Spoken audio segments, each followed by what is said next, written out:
The cold mud clung to Thomas Reynolds like a second skin, weighing him down as he crouched in the shallow trench. Dawn had just begun to pierce the gray European sky, but the light offered no comfort, only a pale, ghostly hint of the battlefield that stretched before him.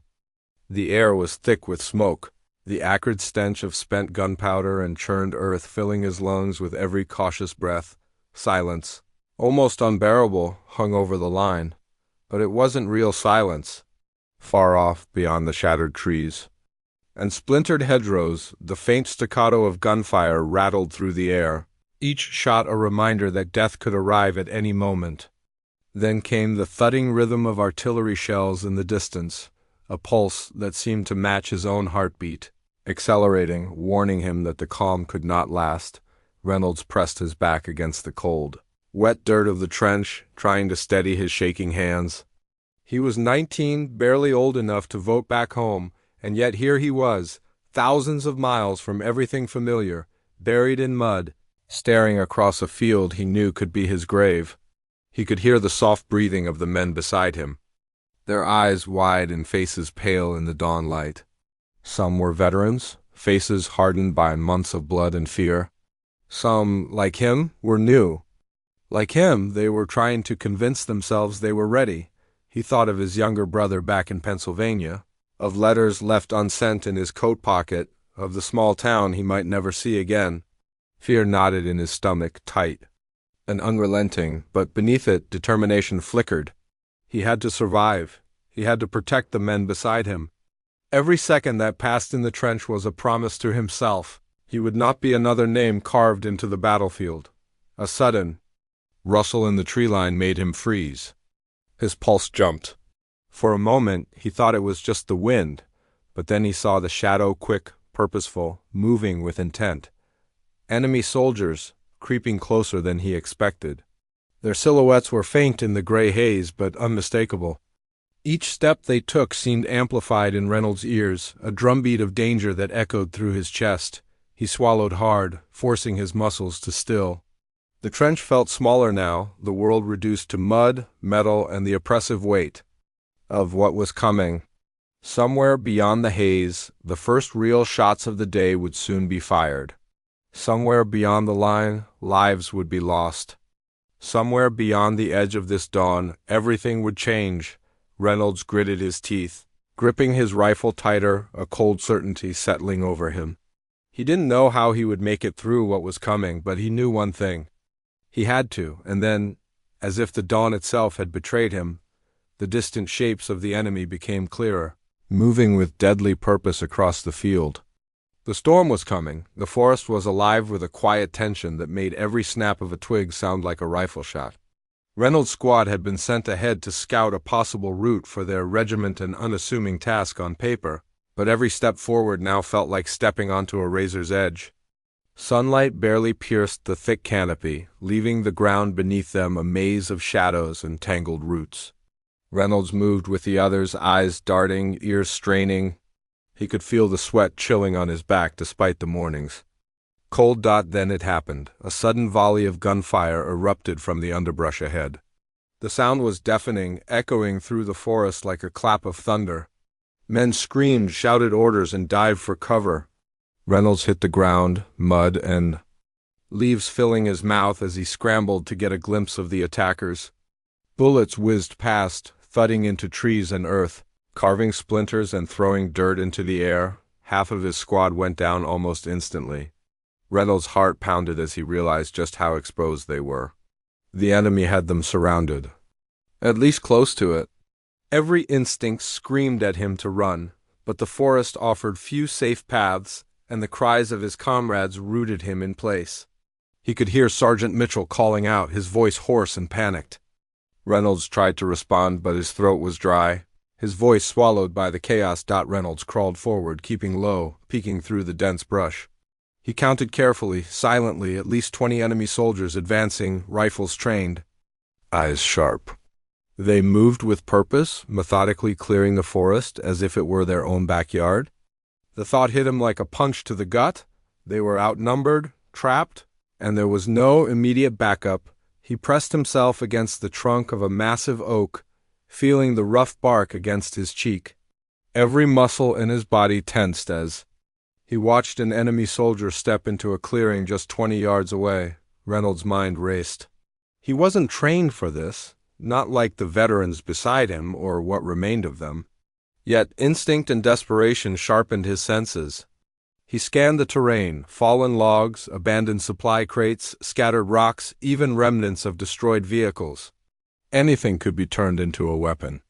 Anything could give him a fighting chance. Fear churned in his stomach, twisting and gnawing at him, but it was joined by a strange, cold clarity. He was alone, yes, but alone meant freedom to act.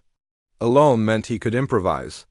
Half of survival, he realized, was not waiting for reinforcements. Half was making the enemy underestimate you. He spotted a cluster of discarded mortar shells near a smoldering foxhole. They were dangerous, unstable, and deadly, but in Reynolds' mind, they could be transformed from a liability into an instrument of survival. His pulse quickened as he formulated a plan. It wasn't safe. It wasn't conventional. It was desperate, but it might work. And right now, desperate was all he had. As he crouched, gathering what little cover the forest provided, Reynolds felt the weight of the moment. The line between life and death had narrowed to a razor's edge. One wrong move, one misstep, and he would join the others lying motionless in the mud. Yet, as the enemy advanced, he also felt a surge of determination. They would not take him. Without a fight. Not today. Not here. The forest seemed to shrink around him, every rustle amplified, every shadow suspicious. He could hear the soft crunch of boots over leaves, the muttered orders of the enemy as they swept through the trees. Reynolds' mind worked furiously, mentally rehearsing movements, imagining scenarios, calculating risk and timing. He didn't have grenades in hand. He didn't have a squad beside him. What he did have was the chaos of the battlefield and the knowledge that a single, well-placed improvisation could change everything. A shadow moved close. A young soldier, perhaps no older than Reynolds himself, rifle raised. The enemy wasn't careful, confident in their numbers. And that was Reynolds' opening. His hands were trembling, but not from fear alone. Anticipation, resolve, and raw survival instinct coursed through him. He glanced at the pile of shells and scraps, visualizing the makeshift device he would assemble. The sound of a distant explosion in another part of the forest jolted him back to reality. Time was running out. If he didn't act now, the enemy would sweep through and annihilate any remaining resistance. His fingers brushed against a jagged piece of metal, part of a crate perfect for reinforcing his improvised weapon. Reynolds took a deep breath, forcing his shaking hands to steady. Every moment counted. Every movement could be his last. The forest around him felt alive, pressing in, carrying the scent of fear, smoke, and mud. Somewhere ahead, death moved with deliberate steps, and he would have to be faster, smarter, deadlier. As he crouched low, peering through the undergrowth, Reynolds' mind was made up. Improvisation would be his weapon. Cunning would be his ally. And whatever came next, he would not go down without a fight. The enemy drew closer. The forest held its breath. And Reynolds, heart hammering, began to assemble the device that might just change everything. Reynolds pressed himself against a shattered tree trunk, the forest around him alive with the muffled sounds of movement and gunfire. His eyes scanned every shadow, every jagged piece of metal, every glint of sunlight bouncing off discarded debris. Survival wasn't going to come from luck today. It was going to come from ingenuity, from cunning, from turning the chaos of the battlefield into a weapon. The first thing he noticed was the wreckage of a destroyed supply truck. Its steel frame twisted like molten metal, tires shredded, crates scattered like broken bones. He crept toward it, the mud sucking at his boots with every careful step. Inside the debris, he found grenades, some still intact, their pins rusted but not enough to render them useless. His pulse quickened. These could be more than just explosives. They could be the foundation of something deadly. Think, think, think, he muttered under his breath, his voice swallowed by the forest. Every second the enemy drew closer, every heartbeat a countdown to potential death. Reynolds imagined how the grenades could be combined with the jagged pieces of metal, How the shells could be rigged to explode in a calculated direction, creating a lethal trap. He had seen engineers in training films back home, schematics and diagrams etched in his memory. Could he replicate that here, in the mud, with nothing but scraps and desperation? He moved cautiously, eyes flicking to the enemy patrol sweeping through the trees. He counted them again, 20 or more, and realized any noise, any mistake, would give him away. One false move, one stray sound, and this forest would become his grave. The thought pressed down on him, suffocating, but it also sharpened his focus. Fear was no longer paralyzing. It was fuel. His hands trembled as he gathered what he could. Metal shards, splintered wood, empty tin canisters from rations. Each piece he picked up had a purpose, each scrap a potential component. The forest floor seemed to whisper possibilities at him, and Reynolds' mind raced through scenarios. If he could assemble them correctly, he could create a device that would kill or at least halt the enemy long enough for him to survive. A shell half buried in the mud caught his attention. Its casing was dented, scarred from some previous explosion, but the fuse looked intact. He imagined tying it to a makeshift trigger, perhaps using a length of wire or a bent rod to create pressure. His stomach knotted as he realized the danger. One misstep, one miscalculation, and he could be the one to die first, but he had no choice. Improvisation wasn't optional, it was survival. He crouched low behind the wreckage, assembling components piece by piece. Each movement was deliberate, careful, calculated. He hammered and bent metal, twisted wires, secured grenades in a crude but clever formation. The device began to take shape, ugly and dangerous, yet horrifyingly effective in Reynolds' mind. He imagined the enemy soldiers stepping into its trap, their confidence shattered by a sudden explosion from the shadows. His mind flashed to the consequences. The weight of taking life even for survival pressed on him. He had never killed before. He had never imagined being forced to engineer death from scraps and mud. And yet, here he was. His thoughts raced, mixing morality with survival instinct. Each decision was a gamble, each movement a test of nerve. The forest seemed to close in around him. Every rustle, every snap of a branch, made him freeze. The enemy were close, sweeping the area meticulously, unaware that one young, frightened soldier was fashioning a weapon that could turn the tide in a single moment. Reynolds worked quickly, his fingers bleeding from cuts and scrapes, adrenaline sharpening every sense. He measured, calculated, and improvised.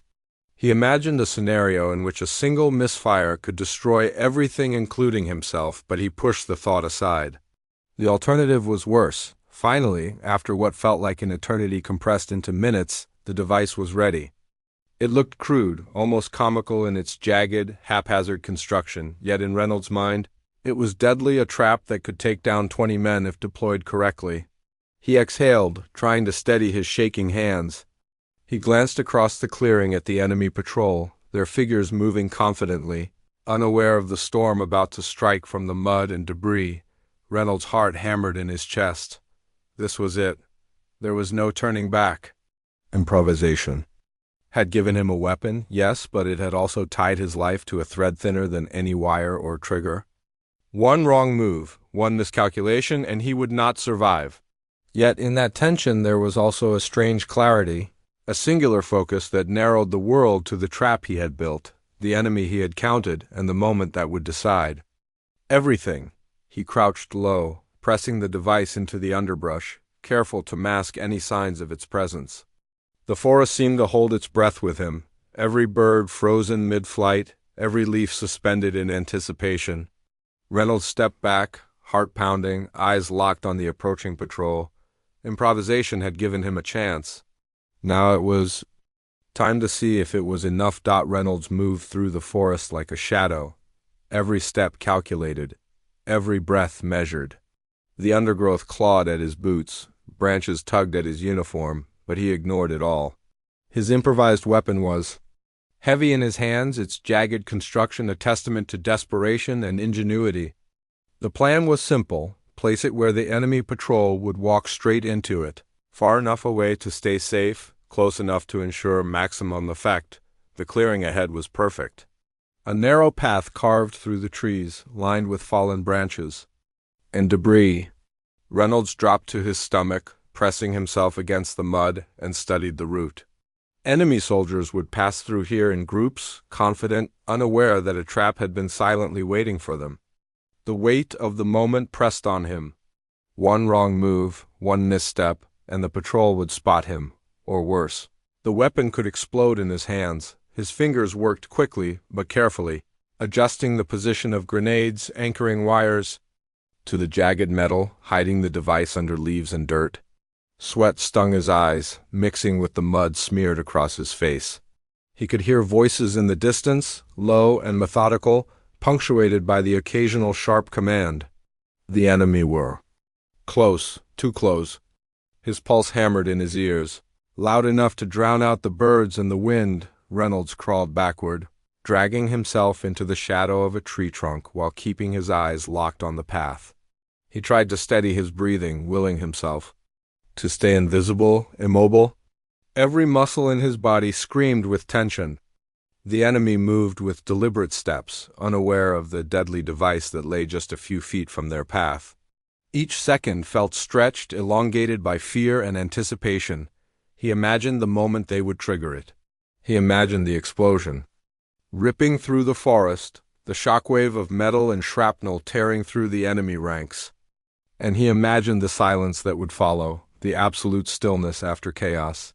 But the thought brought no comfort, only sharper nerves. If he failed, if even one component misfired, it would be the end of him. One soldier stepped into the clearing first. Reynolds froze, eyes wide, every instinct screaming to hold still. The man's boots crunched against the underbrush, oblivious to the danger beneath his feet. Another followed, then another, moving in a line that matched Reynolds' calculations perfectly. His heart pounded so violently he feared it might betray him. Sweat ran down his neck, mixed with mud as he forced himself to remain still, every nerve taut with fear. He checked the makeshift trigger one last time, adjusting the wire with trembling hands. The connection was fragile, improvised, but solid. Enough to work if timed correctly. Reynolds' mind raced, calculating distance, timing, and impact. The enemy were moving closer, their confidence growing, their chatter masking the faint rustle of leaves covering the trap. One misstep from him, one accidental sound, and it could all be over. The line of soldiers moved into the heart of the trap. Reynolds' breath caught in his throat. He could feel the weight of responsibility pressing on him. This was more than survival. It was precision under life-and-death stakes. His finger hovered over the trigger, every instinct screaming at him. Every thought focused on the single moment when seconds would decide lives. Then it came. A soldier stepped squarely on the hidden pressure wire. Reynolds' hand tensed, his breath held, every nerve in his body screaming in anticipation. He squeezed. The forest seemed to hold its breath with him.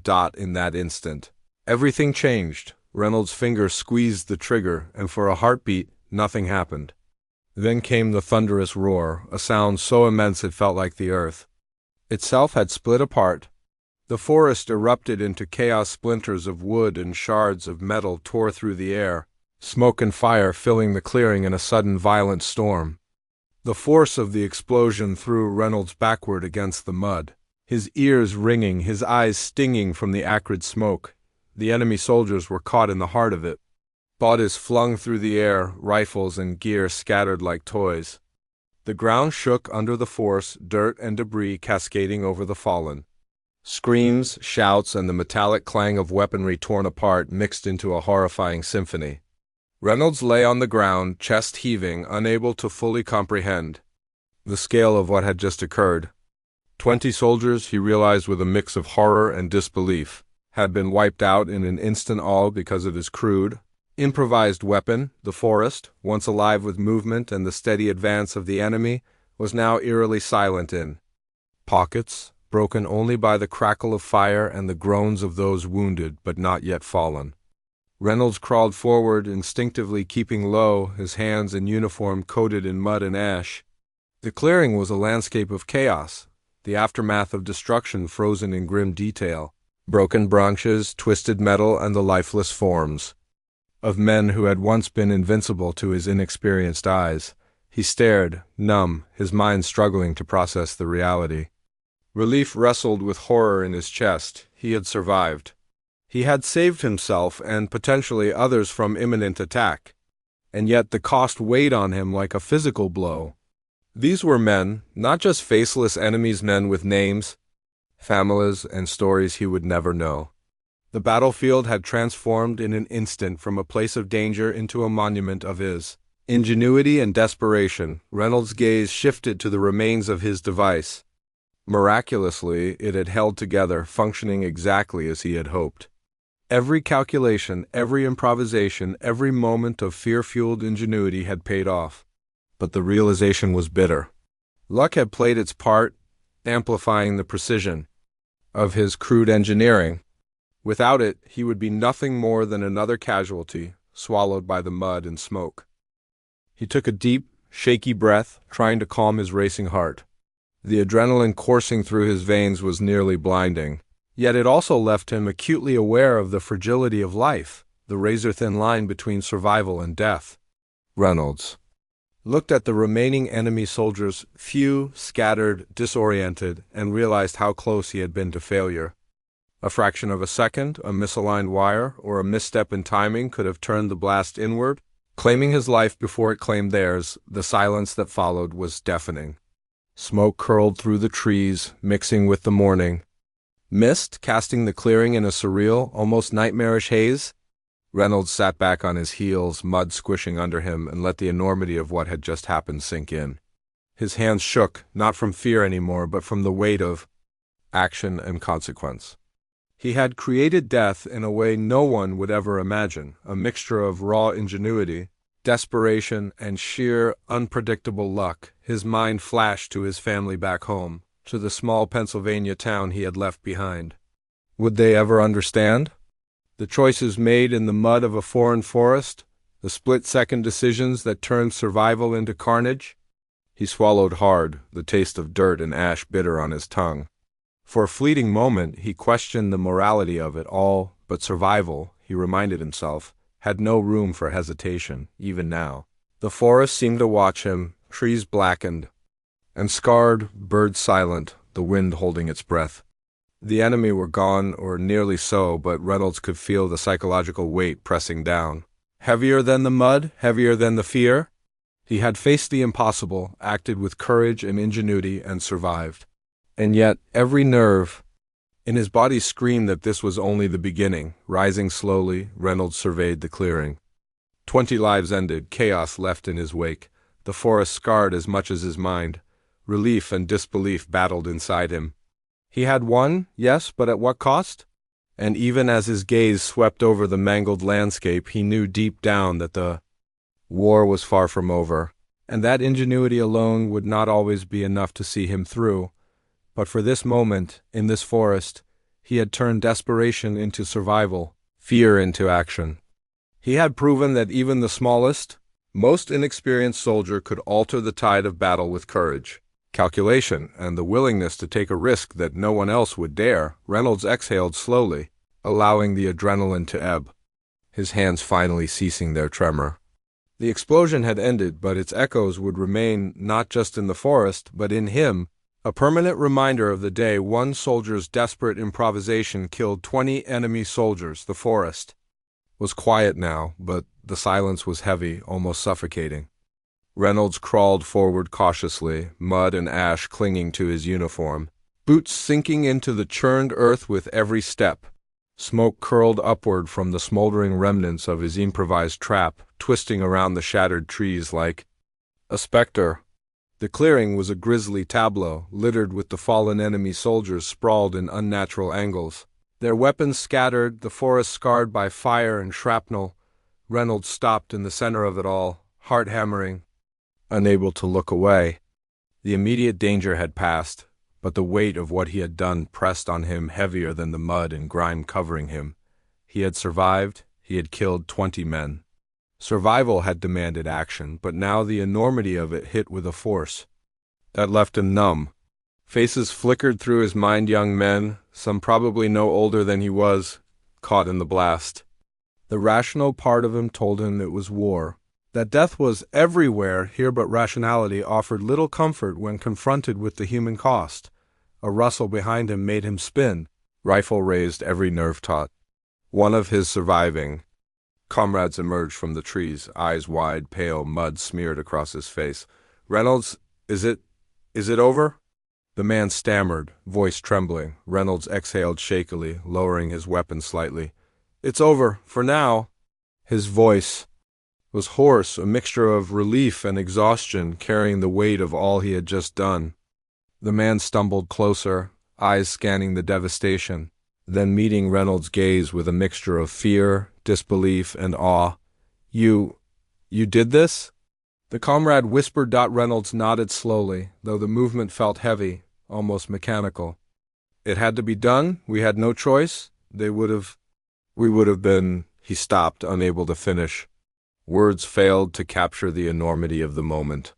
Words had never been enough for war. They moved together through the clearing, stepping carefully over the bodies, the mud sucking at their boots as if trying to pull them into the earth itself. Reynolds' mind churned with conflicting emotions, relief that they had survived, guilt at the lives he had taken, and the surreal disbelief that his crude, improvised weapon had been so devastatingly effective. He kept glancing at the remnants of the device, half expecting it to detonate again, half expecting reality to catch up and reveal this was all a nightmare. His eyes met those of other surviving soldiers as they emerged from the shadows, faces a mixture of horror and admiration. Whispers traveled through the small group, tentative and awed. "He did it. He stopped them all. Never seen anything like it." Some avoided his gaze, unable to confront the reality of the killing. Others looked at him with a strange reverence. Seeing him as both savior and executioner, Reynolds kept moving, following the path back toward their lines, but his mind wandered, trapped between relief and the gnawing weight of conscience.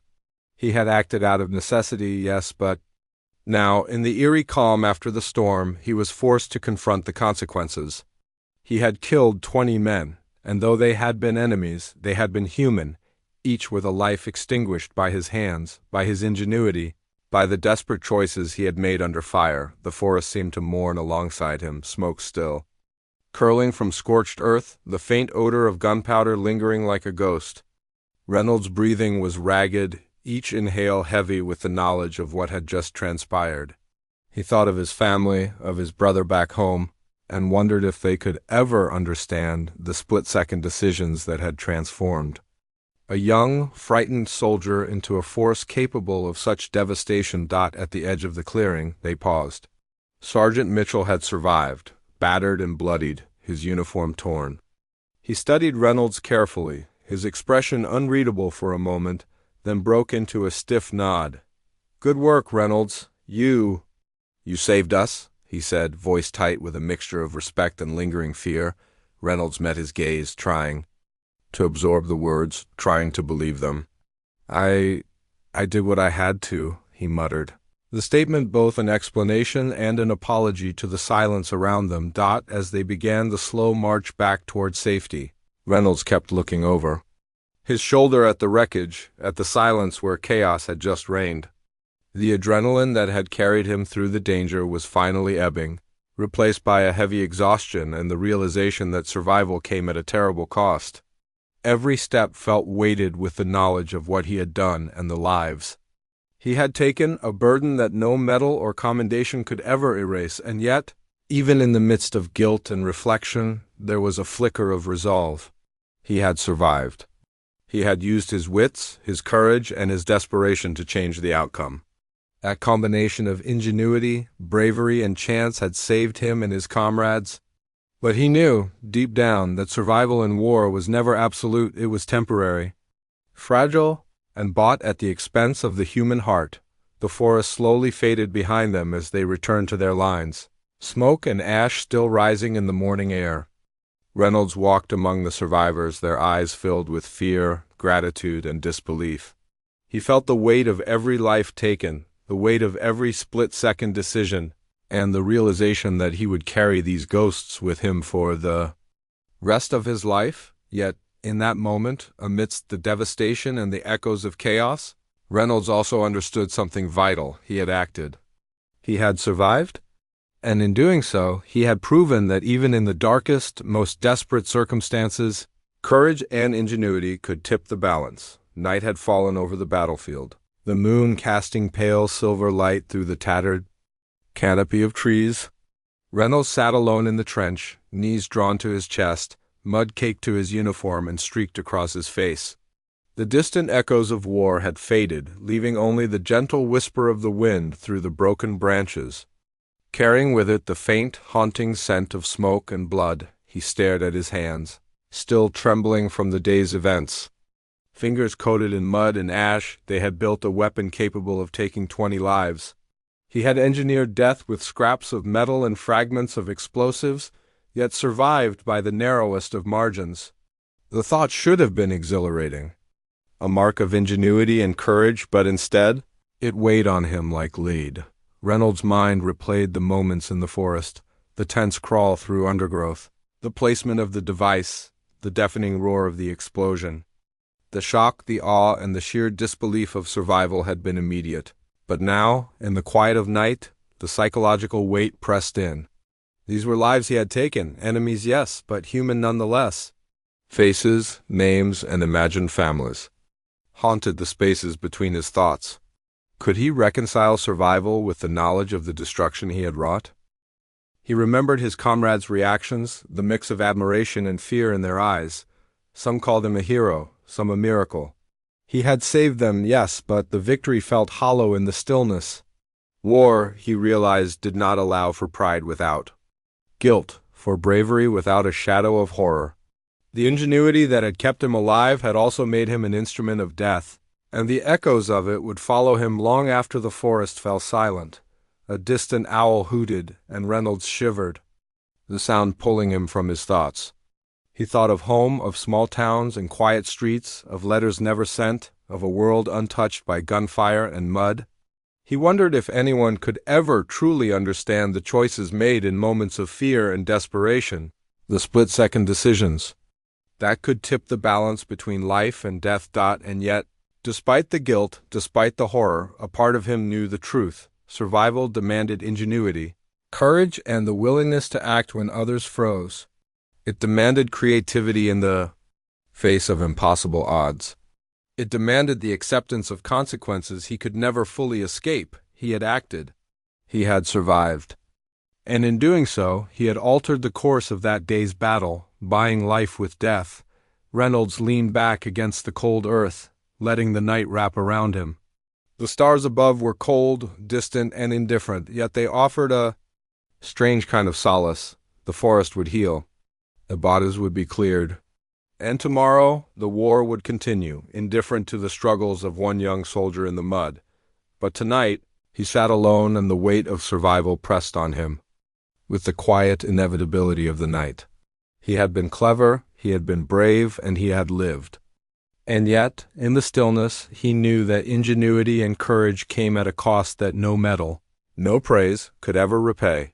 The wind rustled through the shattered branches, whispering through the forest like a reminder of what had been done, and Reynolds closed his eyes, letting the echoes of the day settle into the mud and darkness around him.